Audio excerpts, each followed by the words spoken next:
This video is about the T-35. Here we have an example. A photo taken at a repair depot created by the Germans for the rebuilding of T-35s.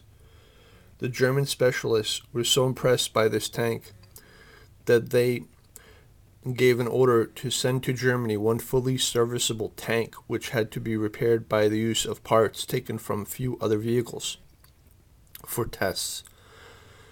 No fewer than 3 of these mastodons were collected in this depot. One of them was sent to Kummersdorf, where it was tested by Heer's Waffenamt. This photo shows the rarest version of the T-35, the Model 39, of which only 6 pieces were built. This series differed externally from the older ones in the following ways. Conical turrets. So there's a conical turret right there.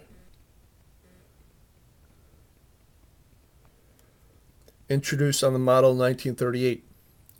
Sloped side plates of the superstructure. Presume that's it right there.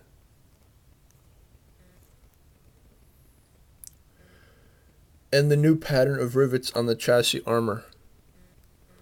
There's a new pattern of rivets. The chassis armor right there. There's a whole, 3 lines of them. To the left of this tank is part of another T-35. This time from the 1934-36 production series. So it's missing a track on the top and bottom. Here you see the road, return rollers up here, and the primary bogies down here. The idler is missing here. There's a missing idler. So they're cannibalizing these parts.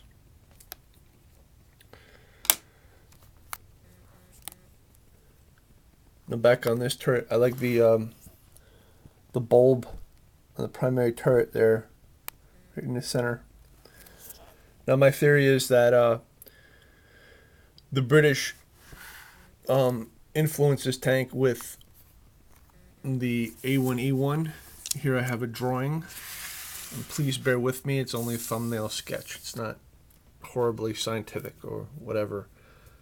So here's the turret of an A1E1, and then here's 4 other turrets in orbital procedure about the primary one, and drive sprockets and idlers. The British built 1, so I'll put that down. Independent. And then the Russians got excited and they adopted the same concept. To us, the T-35. Primary strategic turret and orbital construct turrets about the chassis. And it's basically the same layout as the A1E1, 5 turret tank.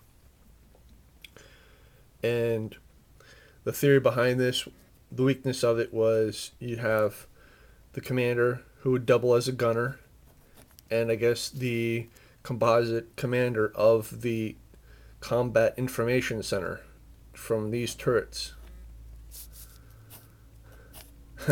That made it pretty impractical.